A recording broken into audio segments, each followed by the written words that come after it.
Ve böylece ortada şu şekil çıkacak. Burada da zaten öyle. Ve burada yatay bir çizgi çizmişiz. Onu da yaparak line komutuyla yapacağız. Şöyle bakın. Ve sonradan da trim ile enter deyip şurayı burayabilirim. Bu rengi buna aynı aktarmak için başta öğrettiğimiz Match Properties komutumuz vardı. Önceki şekil için öğrettiğimiz. MA yazarsam ve maviyi sonra yeşili seçersem buradaki mavinin özelliği yeşile aktarılmış oldu. Gördüğünüz gibi bu şekilde. Tabi ortada şöyle bir çizgi olmayacağına göre silelim. TR enter deyip buraya arkadaşlar siliyorum. Yani bu diyorum daha doğrusu. Kesik layer'ını aktif edip bunun altına hemen bir çizgi çizelim arkadaşlar. Line şöyle çizgi çizelim. Aynısını burada da çizelim.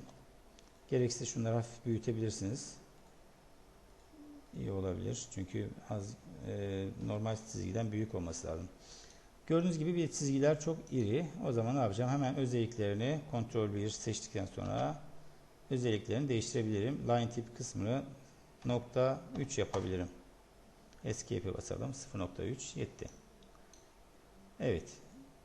Daha küçültebilirsiniz isterseniz. Mesela tekrar da seçip burada .2'ye de çevirebiliriz. Evet, şöyle daha iyi oldu. Şimdi gördüğümüz gibi bildiklerimize göre bunu yaptık. Şunlar 20-20 aşağı doğru da atabiliriz ama biz buradaki yapılan çalışma tarama çalışması. Bunu ileriki komutta göreceğiz arkadaşlar. O zaman bunu anlayacağız. Evet, gördüğümüz gibi bu şekli yaptık. Artık bunu da kaydedebiliriz. Bu anlattığımız şekilde burada yeni komut olarak divide ve measure komutlarını gördük. Bununla ilgili iki farklı uygulama yaptık.